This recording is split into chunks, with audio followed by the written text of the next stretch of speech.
The North Carolina Zoo celebrates 50 wild years. We're turning back time. Can we sing?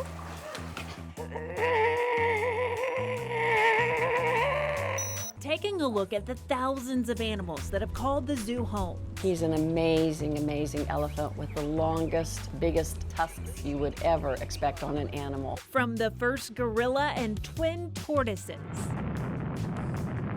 to a famous astrochimp that made a historic flight to space. Watch how the zoo grew through the decades, eventually expanding beyond its borders to save endangered species around the world. They're dedicating their entire lives to making sure these animals stick around for my kids, hopefully my kids' kids. And the zoo keeps growing. We'll take you on an exclusive tour of Asia, the first new continent at the zoo in 30 years.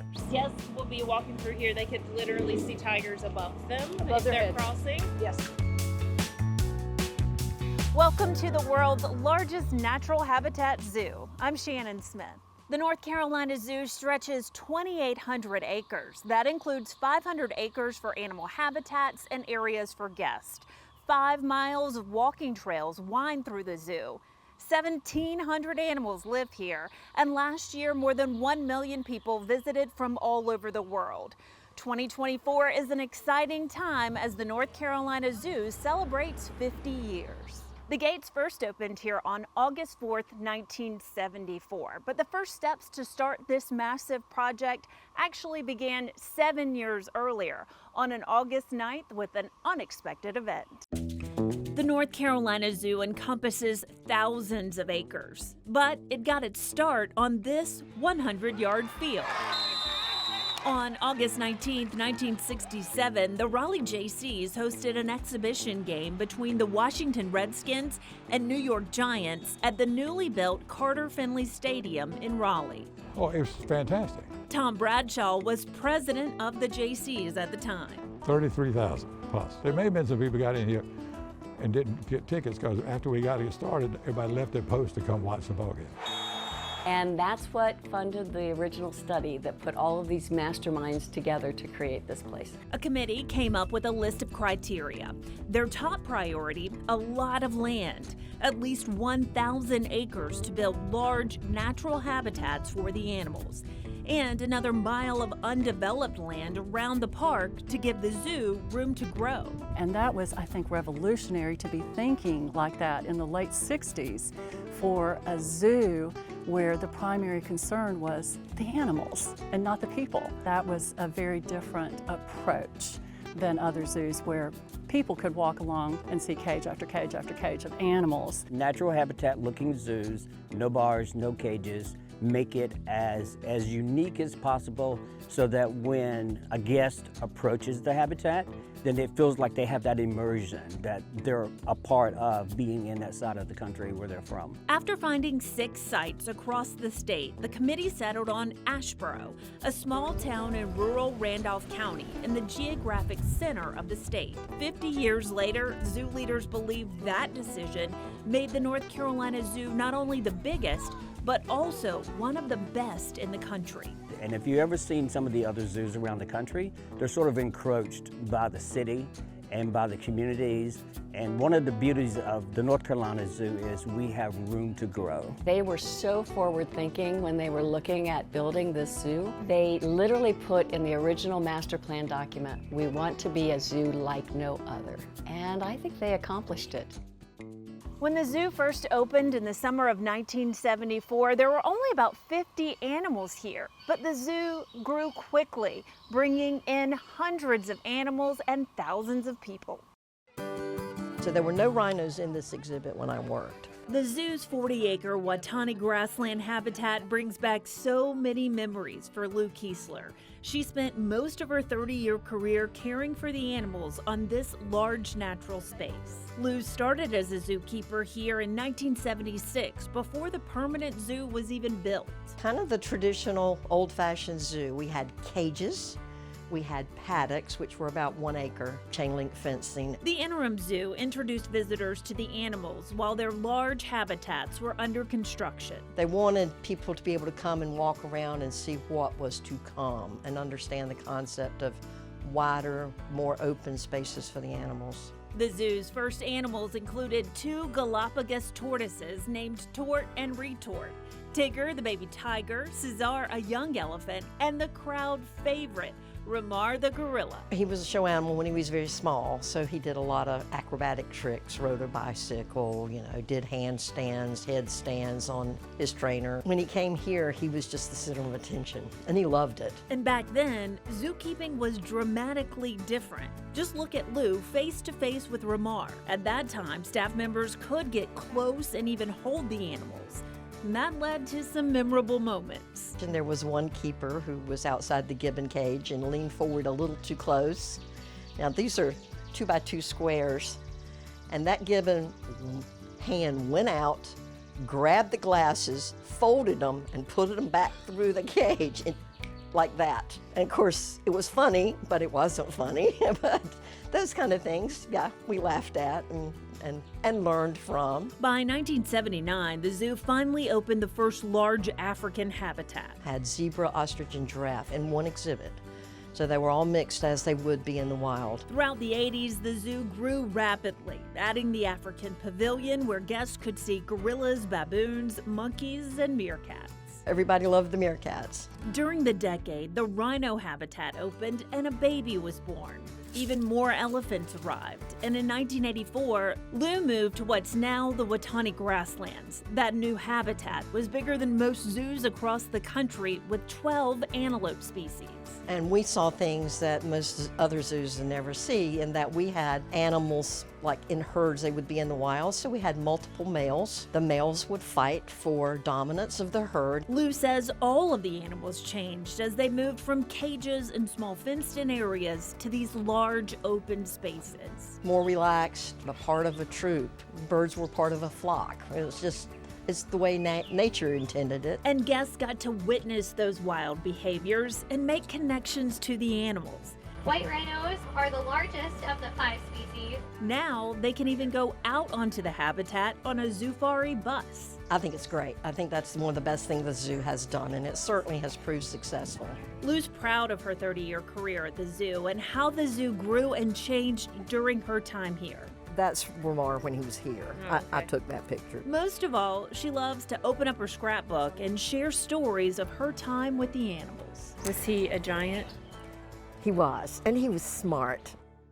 Over 50 years, thousands of animals have lived here at the North Carolina Zoo, and one of the elephants has been here the longest, since he was 4 years old.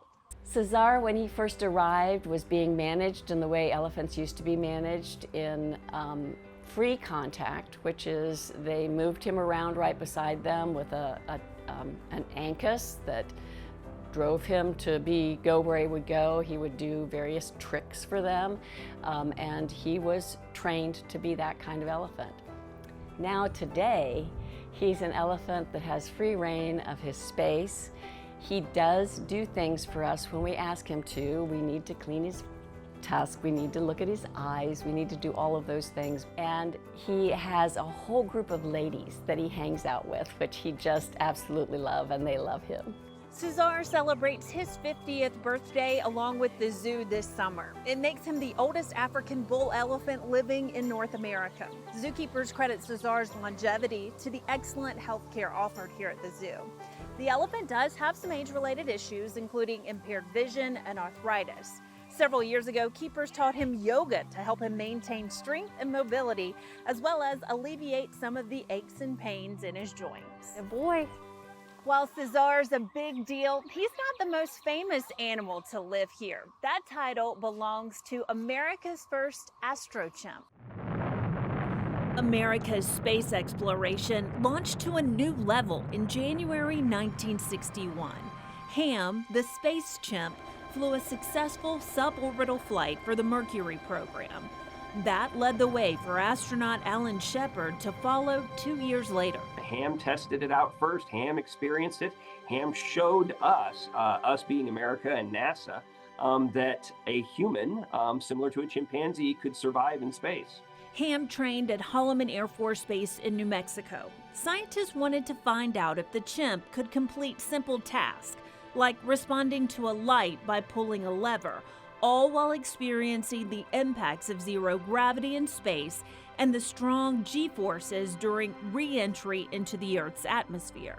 So what they were trying to learn during those first Mercury flights, and the one with Ham in specific, was how the body reacted and how the brain reacted. But Ham's 15-minute flight did not go as planned. Several sensors malfunctioned, making Ham experience unexpectedly high G-forces during launch and landing. Plus, the capsule ended up way off course in the ocean. Despite all the complications, Ham performed all tasks extremely well, earning him an important place in America's space race. When you talk about our human spaceflight program, Mercury, Gemini, Apollo, the first one to fly in Mercury was not Alan Shepard, it was Ham. And that made Ham a hero in the eyes of many Americans. Well, famous enough that, his picture ended up on the cover of Life magazine. So I would say Ham was relatively famous in the year 1961 and remained famous, I think, for the rest of his life, because there's still interest in him even today. We have people who actually almost do pilgrimages to come and see his grave here at the museum. 2 years after the spaceflight, Ham retired from the space program and transferred to the National Zoo in Washington, D.C. He lived alone for 17 years. Over time, Ham's keepers wanted him to live a fuller life. So with the help of a world-renowned primate expert, Ham moved to the North Carolina Zoo to live with a large chimp troop.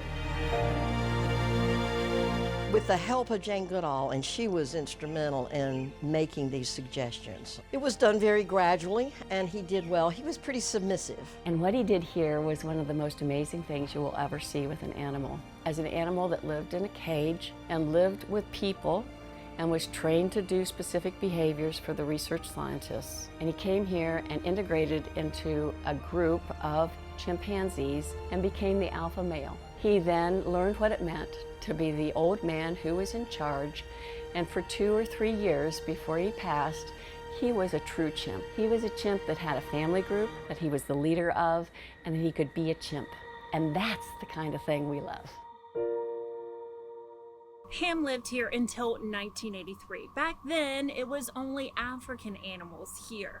But in the 90s, the zoo doubled in size, adding the North America continent. We'll take you there after the break.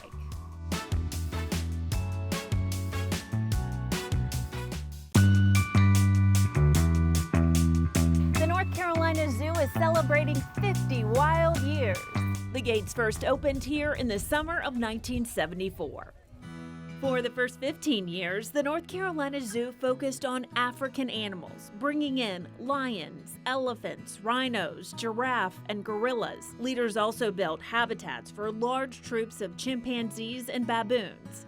By the end of the 80s, Africa was full of exotic animals, many roaming on large areas of land. So as the 90s began, the zoo moved to constructing the next continent, North America. People had been coming to see Africa for years, but North America brought something else. It brought Arctic animals like polar bears that, how often do you get to see a polar bear in real life? In the Arctic habitats, 3 polar bear siblings made quite a splash. Plus, guests saw Alaskan seabirds swimming underwater. People discovered creatures from America's deserts inside a dome, and watched bison and elk wander out on the prairie. We had sea lions and harbor seals. We had alligators, alligator snapping turtles, frogs, toads, otters, bobcats. Adding North America doubled the size of the zoo and the number of animals. The zoo started off very quickly, and then there was a period of time that things kind of quieted down. But they may not have been that quiet for the zoo. While construction slowed in the late 90s, conservation efforts ramped up. The zoo began to reach beyond its borders in North Carolina to save endangered animals around the world. We started a program in 1996 for elephant conservation. We were working with WWF World Wildlife Fund in Cameroon to set up a program for monitoring elephants. And so that project revolves around looking for and tracking forest elephants in Central and West Africa, finding them, anesthetizing them, and then placing GPS collars on them. Over 28 years, the zoo's vets have collared more than 50 elephants to learn their roaming patterns and help protect them from poachers.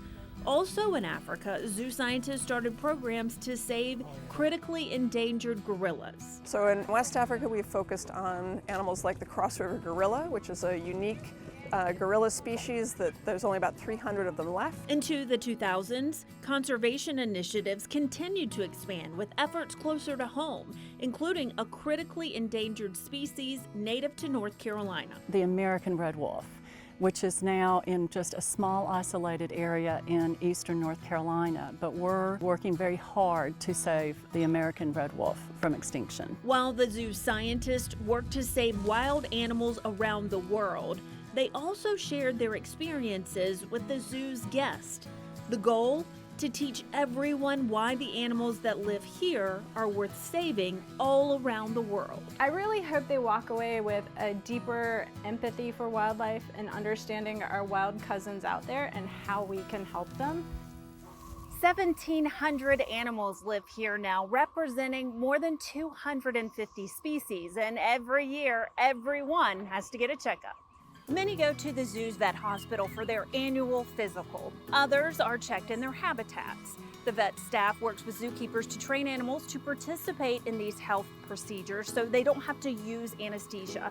Many of the animals will voluntarily present body parts for injections, blood draws, and even ultrasounds. But the largest, most dangerous animals, like the polar bears, have to be put to sleep for any procedures. There's two animals in this park that will, if they got up, they're going to eat you. And lions and polar bears are the two. When I'm in there with them, and obviously there's generally not just me and one other person, there's lots of people around. So to me, safety is really important. In addition to the hundreds of animals here, there are also thousands of plants, over 50,000 of them. The zoo's horticulture department is one of the largest in the country, similar to the ones at Disney and Busch Gardens. The staff uses plants to create natural habitats for the animals, plus some plants are fed to the animals. The zoo is one of the largest botanical resources in the Southeast and is even home to 8 rare plant species, including 2 native to North Carolina, the Venus flytrap and pitcher plant. We're one of the largest botanical resources in the Southeast United States, and the zoo as a whole is a huge botanical resource from all over the United States. I get calls from California, New York, all wanting to learn from what we are able to do here at this zoo. It's 50 years and growing for the zoo. Coming up, an exclusive look inside the new Asia expansion.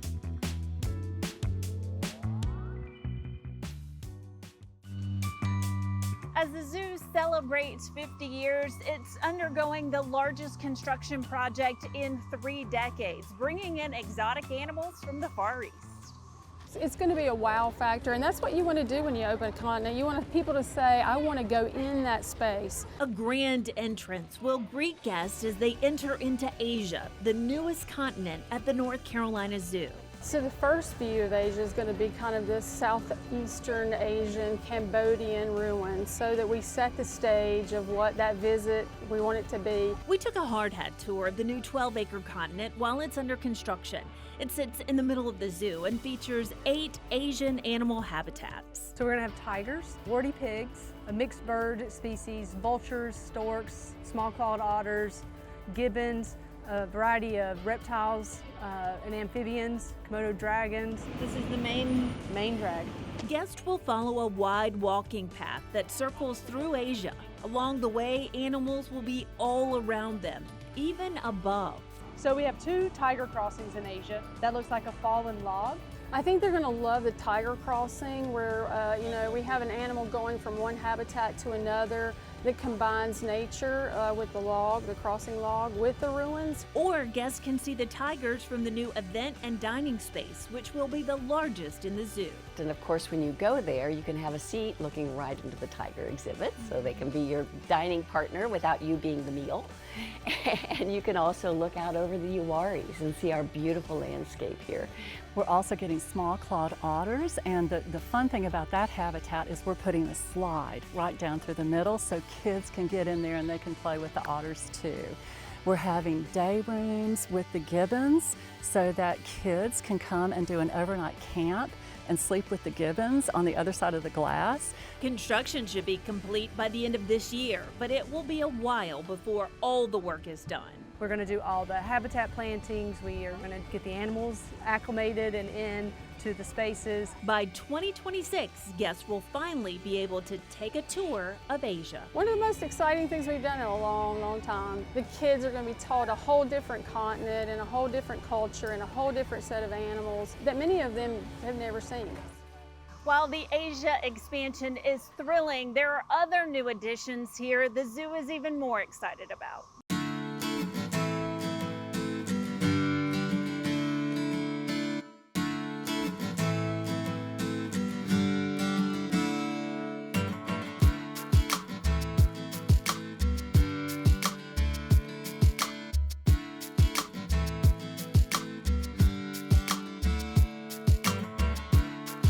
Our mission is to save wildlife and wild places and invite other people to join us in that effort.